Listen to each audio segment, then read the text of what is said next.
مرحبا بكم حضرات المشاهدين الكرام مع حلقة جديدة من تيليماتش. وكجر اليوم على الثلج بين فريقي مدينتي فوسن ومانهايم، ونحن الآن في مدينة فوسن. وهذان الرجلان الجليديان أحدهما من مانهايم وعليه حرف M، والآخر من فوسن وعليه حرف F. تجمع أهالي فوسن في الحلبة الثلجية في المدينة اليوم لمشاهدة مباريات تيليماتش هذه، ولن نطيل عليكم في الكلام، بل ستبدأ المسابقات في الحال.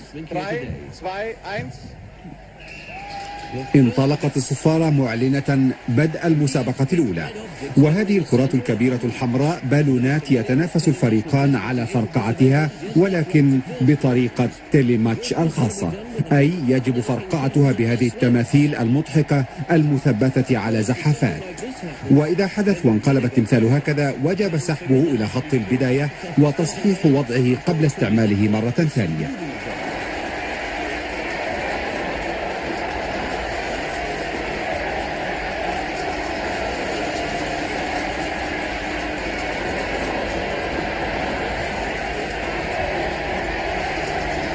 وعلى فكرة، البالونات التي تفرقع برأس التمثال لا تحسب، إذ يجب أن تفرقع بيديه فقط.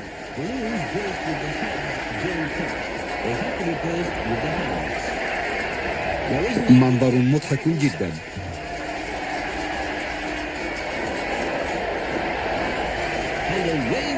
العملية تتكرر، فرقع البالون، ومن الصعب الآن التنبؤ بالفريق الفائز فوسن أم مانهايم.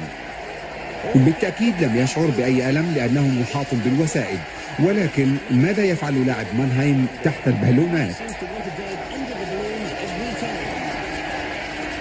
اللاعبان يتحركان ببطء بسبب كبر حجم الأحذية.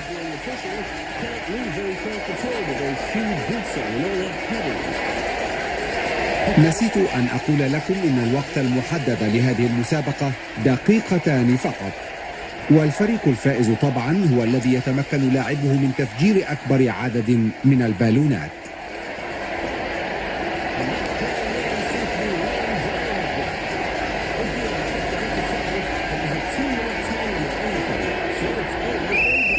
صفرة الختام، ونتيجة المسابقة الأولى فريق فوسن فجر 7 بالونات ومانهايم 3 فقط، وهكذا فاز الفريق المضيف بأول نقطتين في مباريات اليوم، أي أن النتيجة الآن بعد المسابقة الأولى فوسن 2 ومانهايم 0.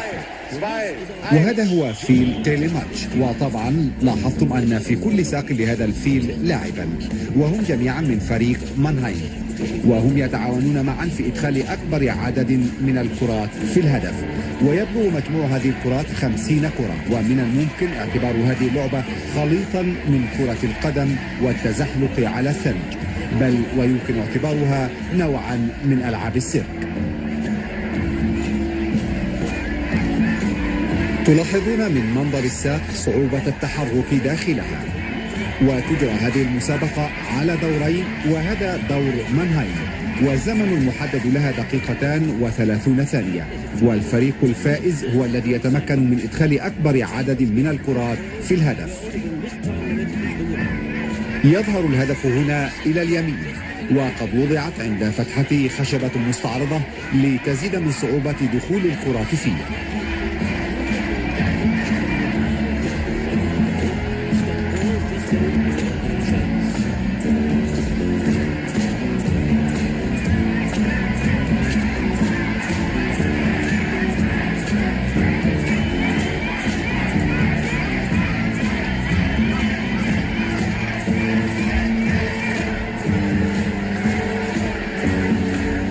فيل ينزلق على الثلج ولاعب كرة في نفس الوقت.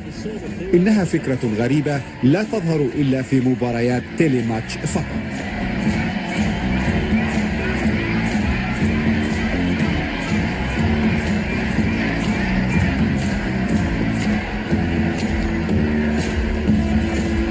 إنجاز رائع حتى الآن، ولو استمر بهذه البراعة فسيتمكن هذا الفيل من الاشتراك في مباريات الدوري العام لكرة القدم.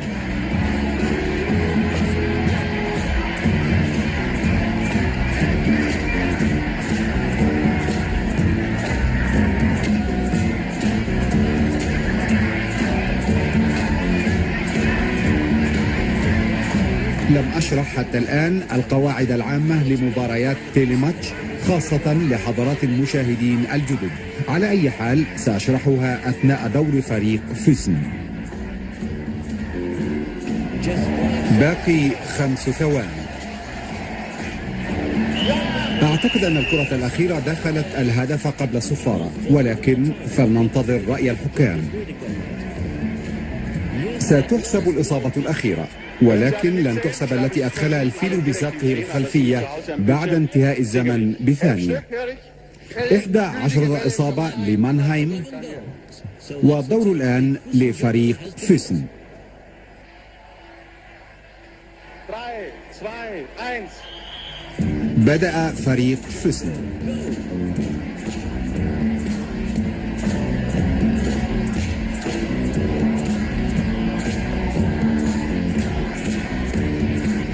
أعتقد أنكم لم تشاهدوا في دور مانهايم كيف يتم إنزال 50 كرة مرة واحدة.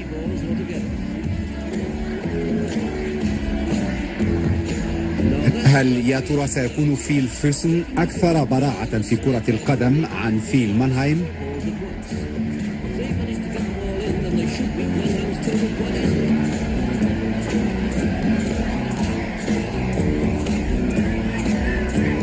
ثلاث كرات حتى الآن،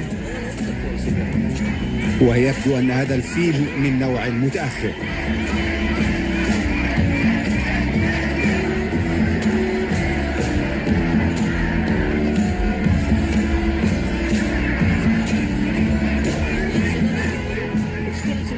هدف آخر، وأعتقد أنه من الصعب عد الأهداف الآن، ولذلك يحسن أن أشرح لكم باختصار قواعد مباريات تيلي ماتش، وخاصة لحضرات المشاهدين الجدد منكم.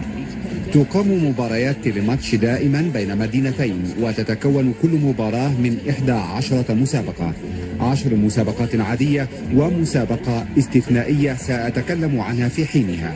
وعلى كل مسابقة عادية نقطتان يحصل عليهما الفريق الفائز. أما إذا لعب فريق ما بالجوكر في إحدى المسابقات حينئذ يحصل على الضعف، أي على 4 نقط إذا فاز في المسابقة. أما إذا خسر فيها فلن يحصل على نقط ما، ولكل فريق جوكر واحد فقط. ولنشاهد الآن مباراة كرة القدم العجيبة هذه، ولا تنسوا أن فيل مانهايم حقق 11 هدفا.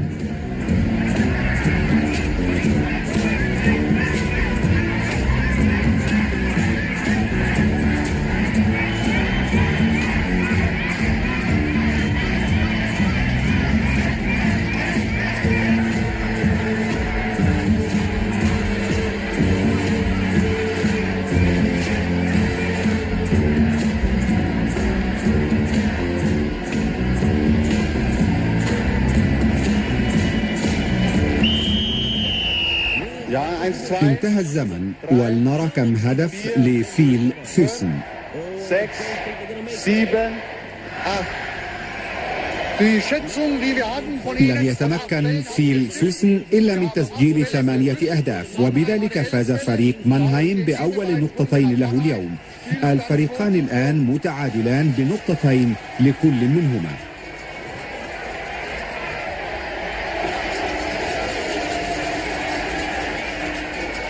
Achtung bitte. 3 2 1 und jetzt geht's los. بدأت المسابقة الثالثة وهي على دورين، وهذا دور فريق مانهايم. ويمثل الفريق لاعبان أو بتعبير آخر قردان، ولا يسمح للقرد بتوجيه نفسه إلا بقدميه، وحينما يصل إلى خط النهاية يحق له أخذ لوحة من لوحات الأرقام، ولكن لوحة واحدة فقط. وفي النهاية تجمع الأرقام معا، والفريق الفائز هو الذي يحصل على مجموع أكبر في الزمن المحدد بدقيقتين ونصف.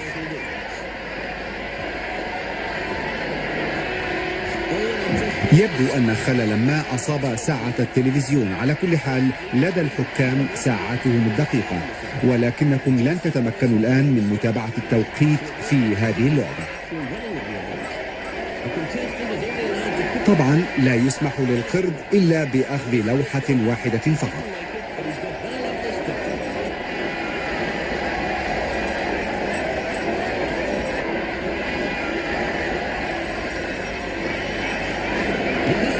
هذا قرد ممتاز. إن قوة قفز اللاعب على الزحافة هي التي تساعده على الوصول إلى خط النهاية. لا بد أن هذه القفزة مؤلمة، ولا يشعر القرد بالتأكيد بالراحة في هذا الجو البارد، فهو غير متعود على الثلج.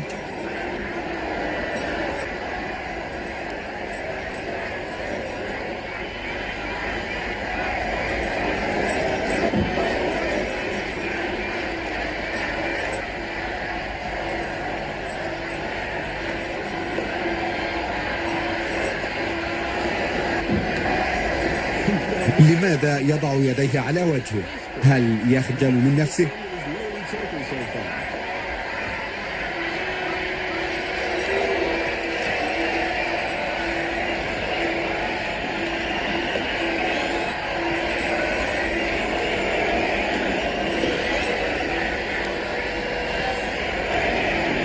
الحكم يعلن أن المحاولة الأخيرة لن تحسب، وبذلك ضاع عليه رقم 10. ما زال هناك بضع ثواني.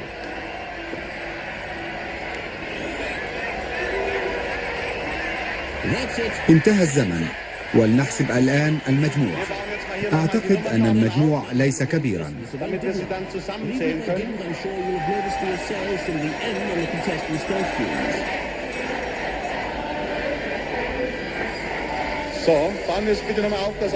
عدوا بأنفسكم. المجموع 35.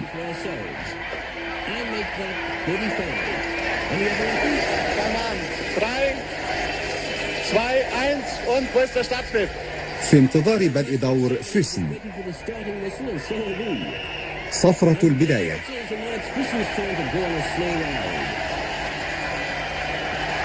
وبداية طيبة جدا.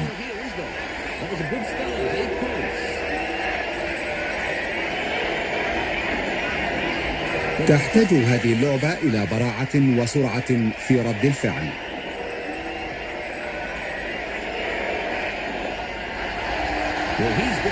ولهذا اللاعب طريقة ممتازة.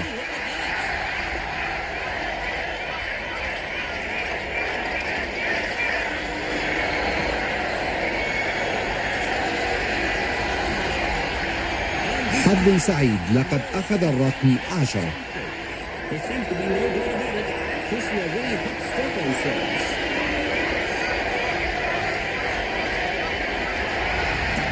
كانت هذه قفزة خشنة، وأخيرا أمسك رقما آخر.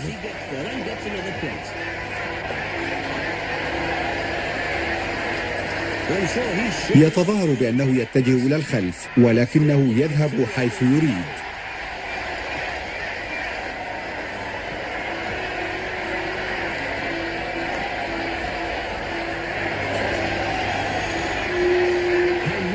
قرد فيسن يدفع نفسه إلى الأمام بقدميه. هل هذا مسموح به؟ لا أعرف، سأترك المسألة لتقدير الحكم. الوقت يمر بسرعة، وهذا غير مهم، ففريق فيسن متفوق حتى الآن.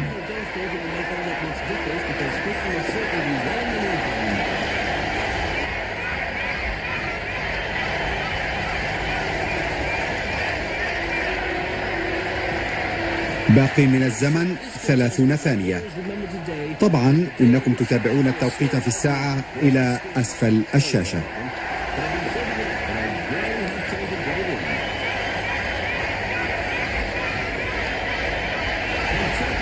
باقي أقل من 15 ثانية.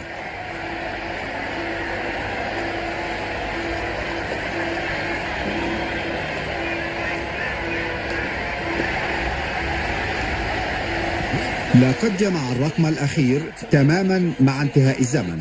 الجمهور يهلل لأن فوسن جمع جميع الأرقام الفردية. بالتأكيد فاز فريق فوسن في هذه المسابقة، والنتيجة الآن فوسن 4 مانهايم 2.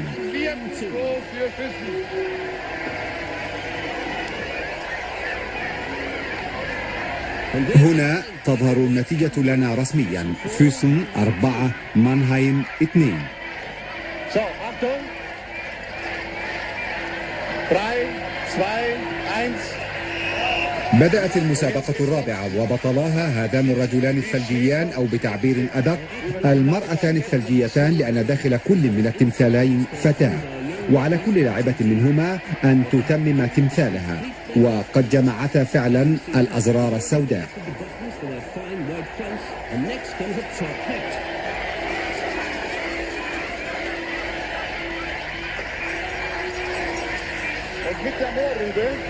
ثم يأتي دور الجزرة والمكنسة. حينما توضع الجزرة على الوجه لا تستطيع اللاعبة رؤية شيء ما.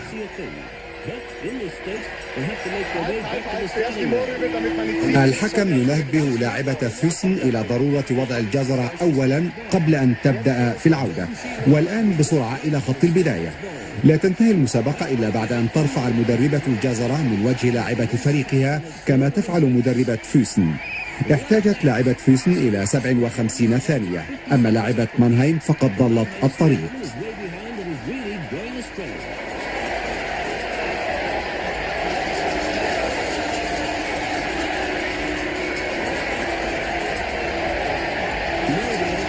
إنها تتجه بعيدا عن مدربتها.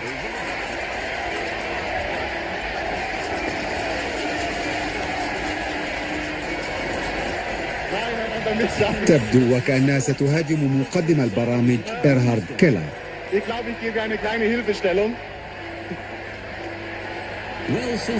إيرهارد كيلر يساعدها. على أي حال فريق فوسن هو الفائز. ما زالت تسير في الاتجاه الخطأ.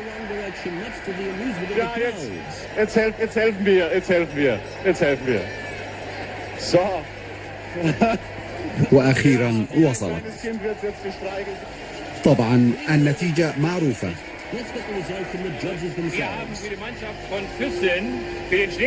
يؤكد الحكم على أن لاعبة فوسن انتهت في 57 ثانية. النتيجة الآن 6-2 لصالح فوسن. هذا الرجل بالقبعة الطويلة إنه إيرهارد كيلر نفسه، يستعد للمسابقة الخامسة. سيشترك فيها ولكن كشخص محايد بين الفريقين. كل شيء على استعداد الآن.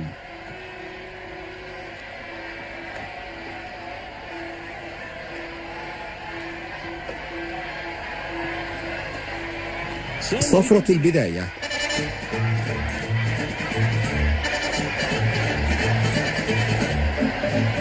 طبعا فهمتم اللعبة. اللاعبون يلقون بالأطواق على قبعة إيرهارد كيلر، وأطواق الفريقين بألوان مختلفة حتى يمكن عدها بسهولة في النهاية. وتجرى المسابقة على فترتين كل منهما 45 ثانية، وبعد الفترة الأولى ترفع الأطواق من قبعة إيرهارد كيلر.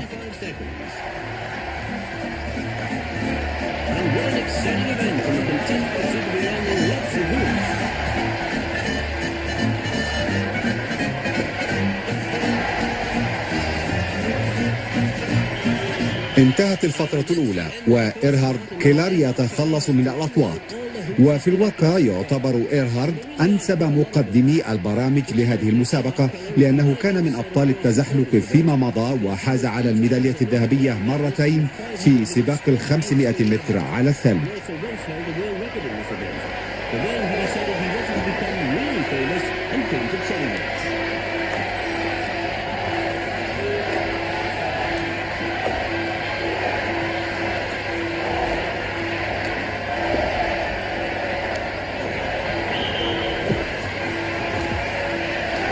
الفترة الثانية تلاحظون طبعا أن اللاعب لا يسمح له إلا بأخذ طوق واحد في كل مرة، وحينما يلقي به على القبعة يسمح له بأخذ الطوق الثاني.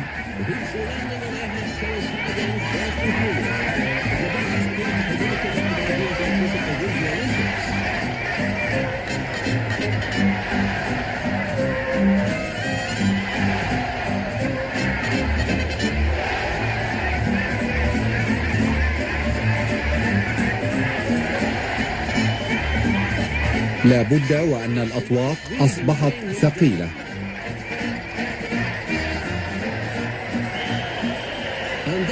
أعلنت الصفارة انتهاء الفترة الثانية.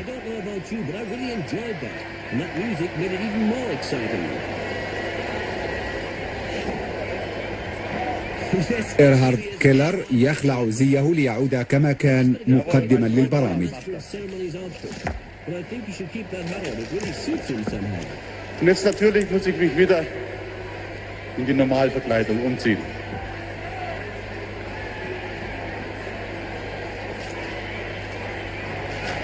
اجتماع بين الحكام، ولكن ماذا يناقشون؟ لا أدري، فإنهم لم يبدأوا العد بعد.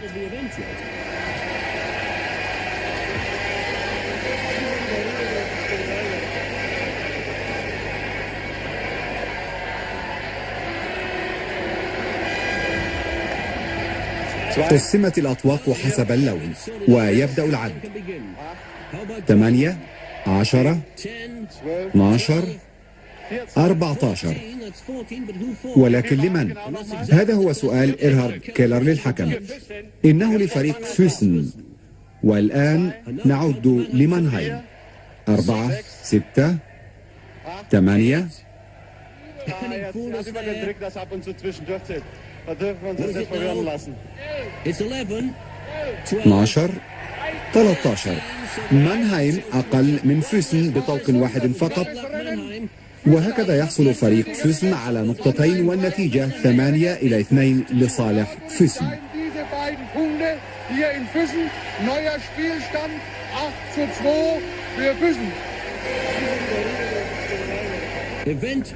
المسابقة السادسة، وهي المسابقة الاستثنائية وتدور حول جمع العملات.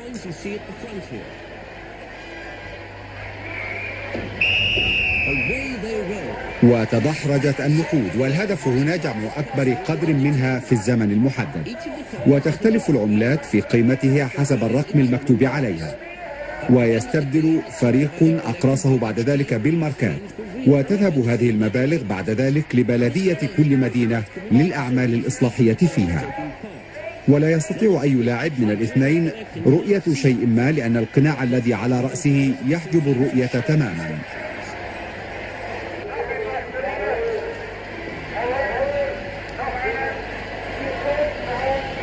أما السيدان الجالسان على الحمارين فهما رئيسا بلديتي المدينتين فوسن ومانهايم. وهنا أتذكر أنه يجب علي أن أذكر لكم شيئا ما عن هاتين المدينتين، وسأفعل ذلك بعد قليل.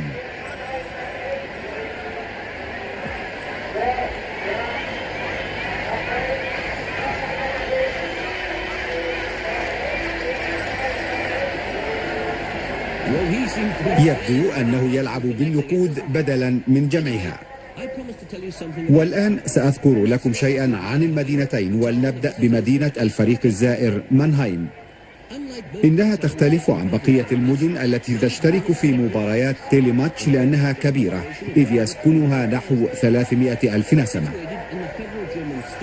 ومانهايم اليوم مدينة مزدهرة، وإن كان سكانها يحبون أن يذكروا أن العصر الذهبي لمدينتهم كان في القرن 18، ومن أسباب ذلك القصر الجميل الذي بني في ذلك العصر، الذي كانت فيه مانهايم مركزا كبيرا للموسيقى.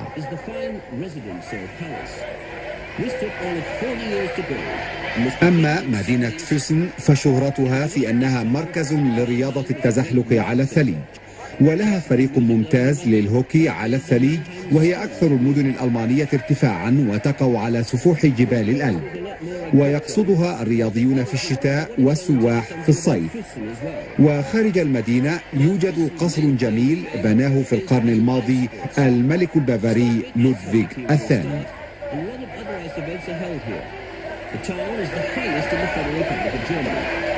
It's a very picturesque little place, set against the backdrop of the Alps, and it attracts people all year round, sportsmen in winter and holidaymakers in summer. Just outside the town is the famous castle of Neuschwanstein. Now this is a castle that really looks as though it came straight out of fairy tale. It was built during the last century by the Bavarian king Ludwig II, Mad King Ludwig, and it's certainly worth a visit. And now a quick glance at my notes to see that I haven't left anything else. No, I haven't. Well, that means I can leave you in peace till the end of this event.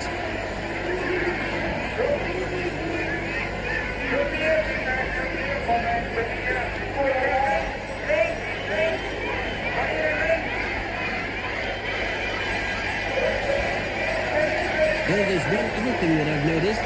Not only can our costume figures not see. ما زال اللاعبان نشيطين في محاولة جمع النقود ولكن بدون نجاح كبير. أعتقد أن نداء كل رئيس بلدية لا قيمة له. ترون هنا الفرق بين كومتي الفريقين. الكومة على اليسار لمانهايم وهي مرتفعة جدا.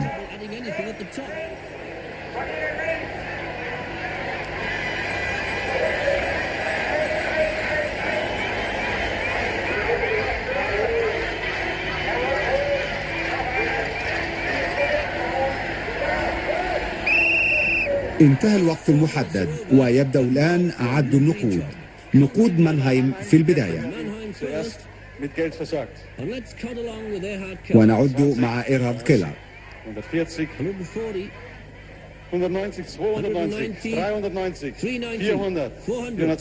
420 930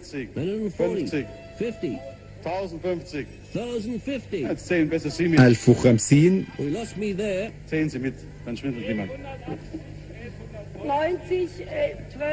يبدو أن العد صعب مع 3 أشخاص.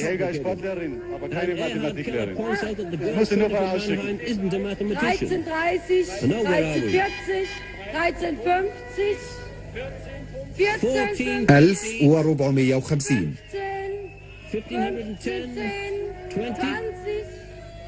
30, 40, 50, 70. They're certainly piling it in. 1620.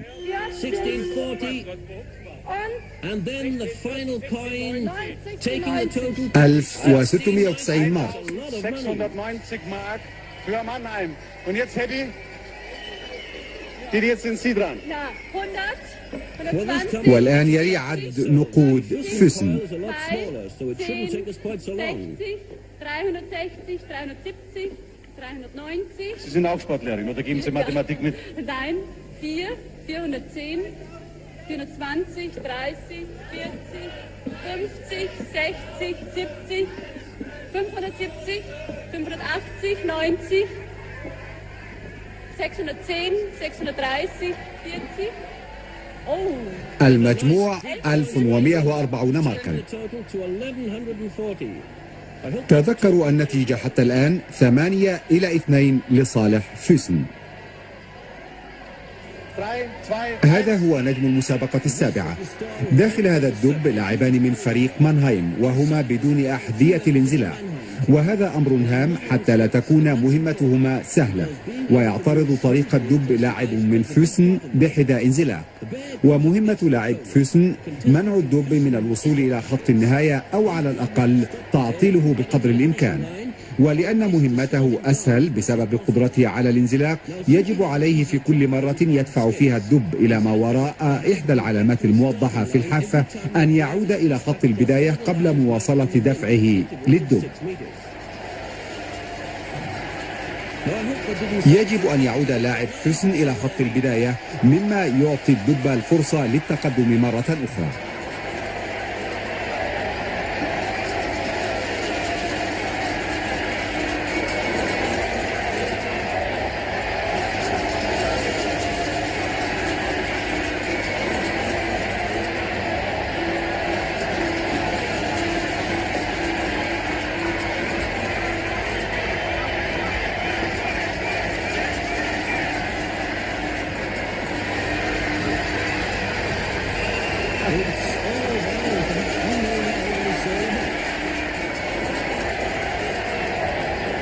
لاعب مانهايم يدفئ نفسه استعدادا لدوره. So would be Füssen Polar Bear. دب فوسن القطبي. Far too sweet to be all that pushy. 2, 1 und jetzt bitte.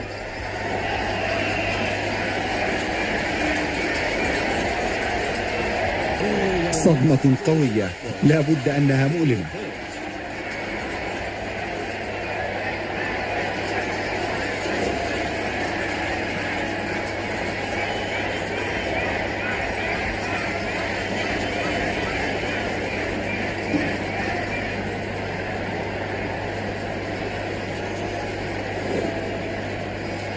And the Füssen Bear is دب فوسن يتقدم وكأنه يحبو.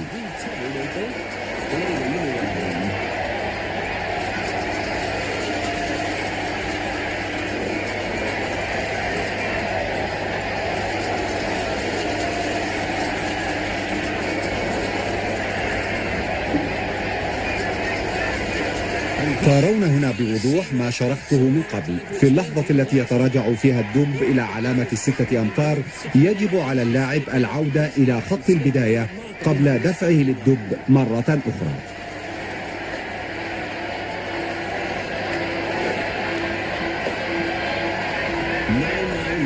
إنه يمد يده داخل الدب وهذا ليس المطلوب.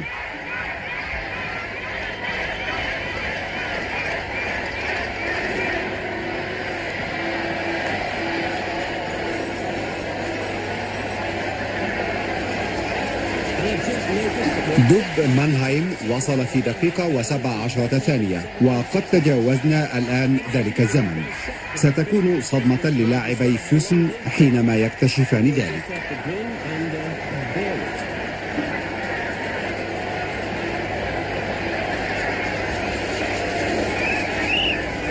دقيقة و51 ثانية، 34 ثانية أكثر.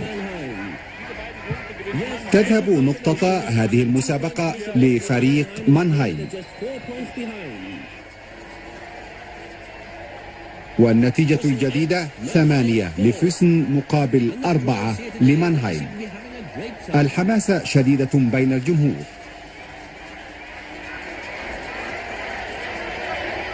Jetzt bitte 3, 2, 1.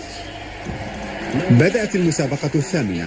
على اللاعب هنا أن يوجه حصانه في طريق متعرج بين القوائم وهو بدون حذاء الانزلاق، وهذا ما يجعل مهمته صعبة للغاية.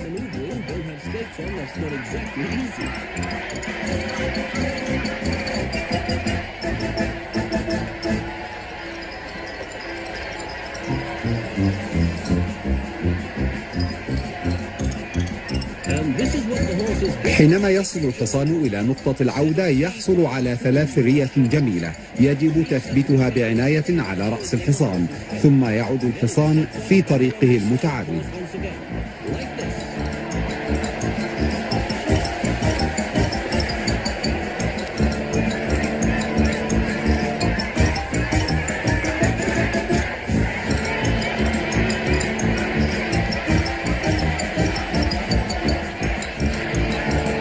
على الحصان الحصول على 6 ريش في المجموع، أي أن عليه قطع الطريق مرتين ذهابا وإيابا، والحصان الفائز هو الذي يتم ذلك قبل الآخر.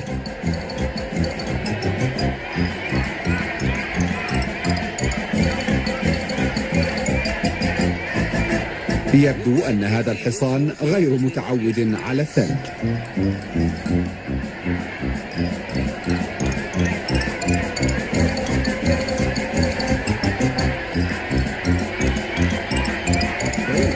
حصان فوسن يتقدم بكل ثقة في نفسه.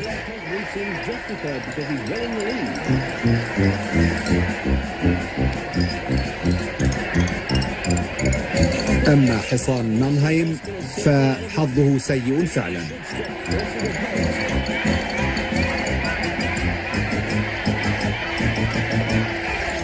أعتقد أن فريق مانهايم ليس لديه أمل في الفوز.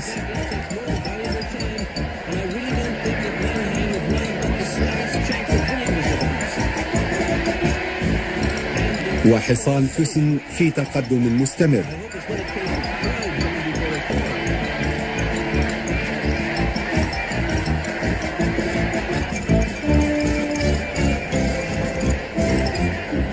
لقد أنجز حصان فوسن مهمته في 2:28 ثانية فقط.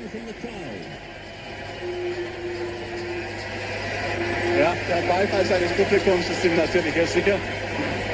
Aber unser Mannheimer Freund hatte natürlich auch. إرهارد كيلر يقول إن حظ فريق مانهايم سيء، وعلى أي حال لا تعتمد مسابقات تيليماتش على المهارة الرياضية وحدها بل على الحظ أيضا، وهذا ما يجعلها مرحة ومثيرة للضحك.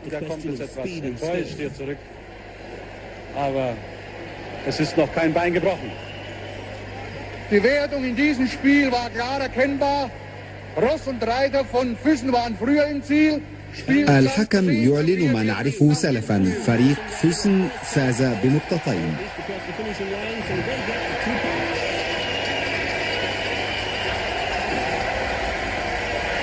والنتيجة الآن 10-4 لصالح فوسن.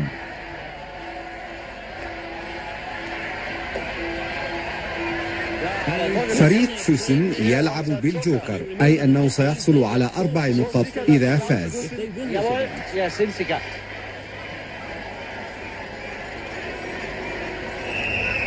بدأت المسابقة التاسعة، إنها في القفز الطويل.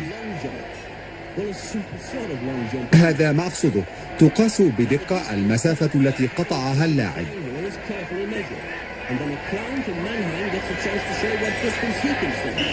وهنا يبدأ، وهنا تنتهي القفزة.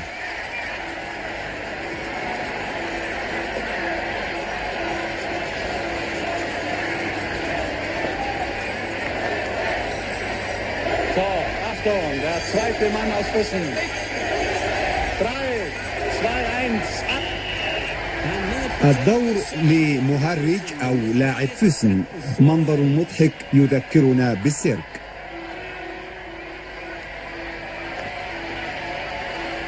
Das Trapez wird zurückgezogen. Inzwischen markieren wir und notieren alles, damit nichts schief geht. Achtung, 3, 2, 1.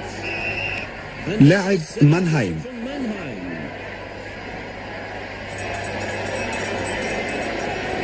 إنه يراقب الحكام بدقة.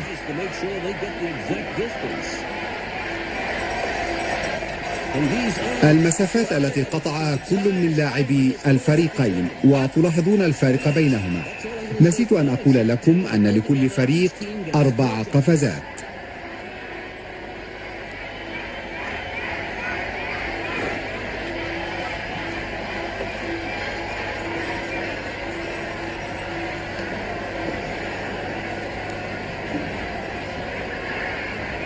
Achtung, 3, 2, 1, ab!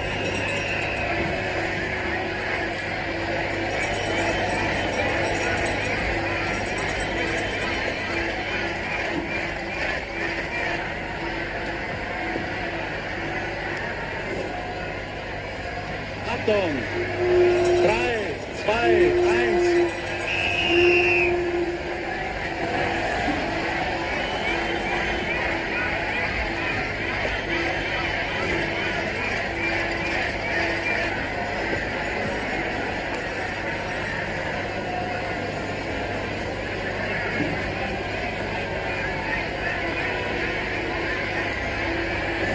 Fertig, 3, 2, 1.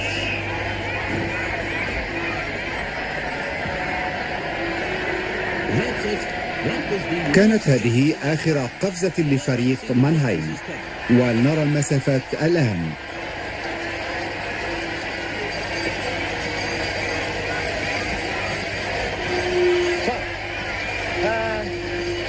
Herr Dreichel, ein bisschen auf die Seite, da kann unsere Kamera alles mitnehmen.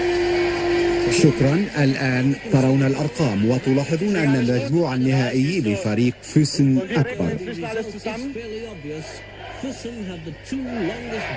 إن مسألة العد تحتاج إلى وقت، والمراجعة هنا ضرورية.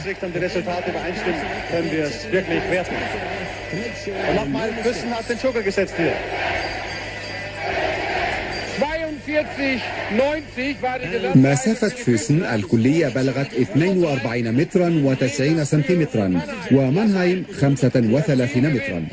وبما أن فريق فوسن لعب بالجوكر هذه المرة فإنه يحصل على 4 نقاط، والنتيجة الجديدة 14-4 لصالح فوسن. تلاحظون من هذا المنظر كثرة عدد المتفرجين اليوم. وأخيرا حان الوقت لرقصة الكانكان. وقبل أن تبدأ رقصة الكانكان يجب أن تعرفوا أن فريق مانهايم يلعب بالجوكر، وقد انتظر طيلة المسابقات حتى تحين هذه المسابقة لأنه يشعر بالثقة التامة في أنه سيفوز. على كل حال نتمنى له الفوز، فهو في حاجة شديدة إلى 4 نقط الآن ليقلل من الفارق بينه وبين فريق فوسن. تلاحظون أن فرقة الرقص تتكون من سيدات ورجال، وقد وضعت القدم اليسرى لكل راقص وراقصة في كرة كبيرة زرقاء.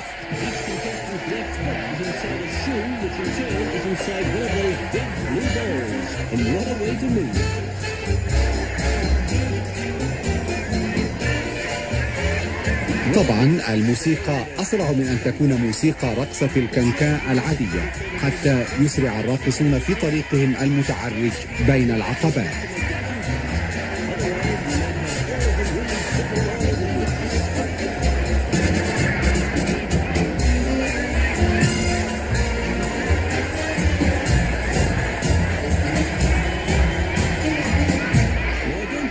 الفريق الفائز هو الذي يتمكن راقصوه من قطع المسافة في أقل زمن ممكن، وتجرى هذه المسابقة على دورين، وهذا دور فريق فوسن.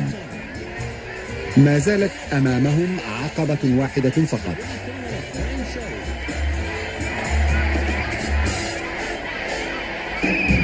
نهاية عجيبة، ولكنهم قطعوا المسافة في دقيقة واحدة و7 ثوان.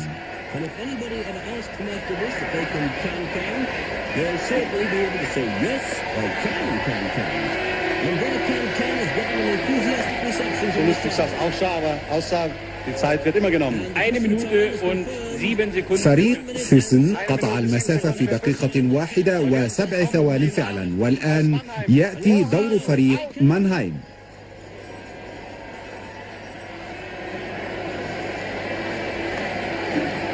رفع الستار عن راقصي وراقصات مانهايم، وأرى أحدهم بلحية والآخر بشارب. أعتقد أنها أول مرة في تاريخ رقصة الكانكان أن تظهر الراقصات بهذا الشكل.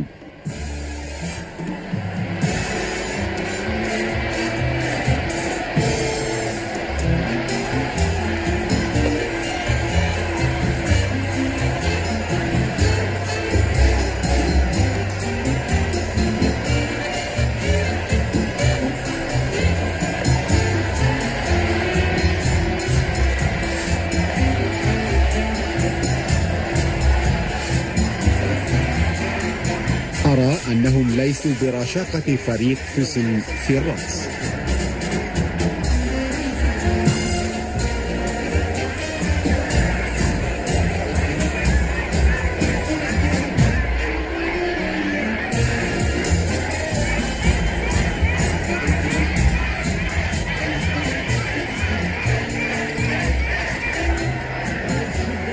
لا تنسوا أن فريق فوسن قطع المسافة في دقيقة و7 ثوان، وأن فريق مانهايم يلعب بالجوكر الآن. إنه سيخسر لأنه تجاوز زمن فوسن.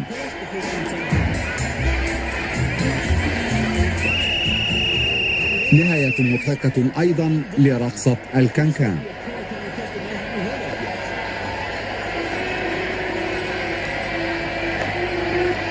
Die Zeiten, Füssen hatten ja 1 Minute und 7 Sekunden, Mannheim brauchte 1 Minute 12. لم تجلب هذه المنافسة الحظ لمانهايم. انتهى فريقها متأخرا عن فريق فوسن ب5 ثوان، وبذلك ضاعت فرصة الجوكر على مانهايم، وحسبت نقطتان لفوسن، والنتيجة الآن 16-4 لصالح فوسن.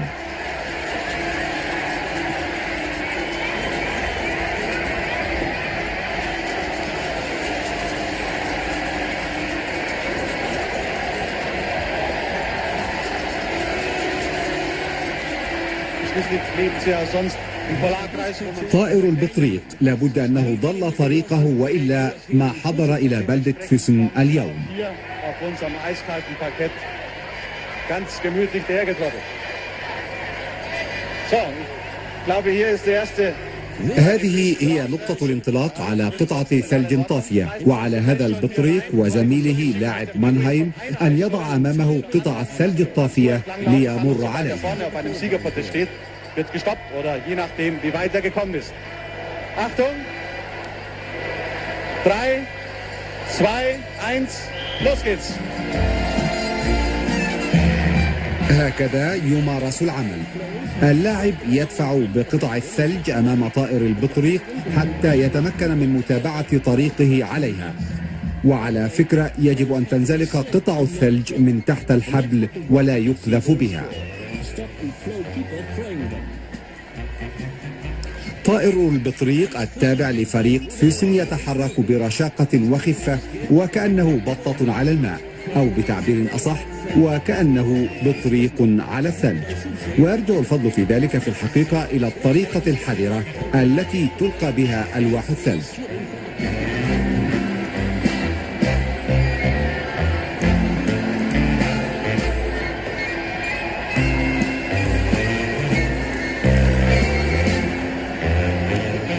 إنه في حركته شبيه فعلا بطائر البطريق الحقيقي.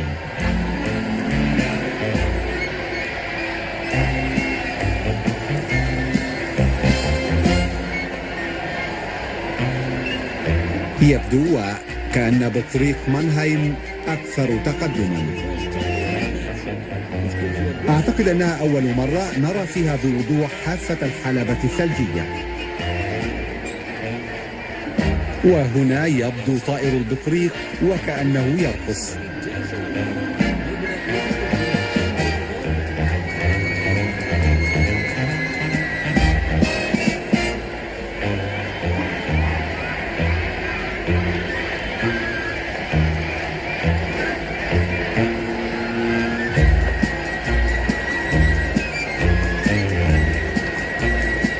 الطائران متقاربان، ولكن يبدو وكأن الفوز سيكون من نصيب فريق فيسن. انتهى الزمن وفاز فريق فيسن كما فاز في معظم مسابقات اليوم. طائر البطريق ومساعده استحق التهنئة من إيرهارد كيلر. Die Eisschollen gingen aus, nicht genau getroffen. Es war also dicht geworfen. وهكذا انتهت مباريات تيليماتش اليوم بالنتيجة التالية: فيسن 18 ومانهايم 4 فقط. Entstand dieses Spiel 18:4 für Füssen. Und mit dieser Ansage darf ich mich bei unseren Schiedsrichtern verabschieden.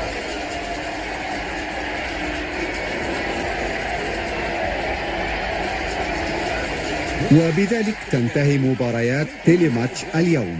أود أن تكونوا قد استمتعتم بوقت سعيد، وإلى اللقاء قريبا في حلقة أخرى من مباريات تيليماتش. Und unsere Mannheimer applaudieren für den Sieg von Füssen, denn Füssen wird nun am 15. Juli in Mannheim, in der Heimatstadt dieser Spieler, die internationale Serie für Deutschland mit vertreten.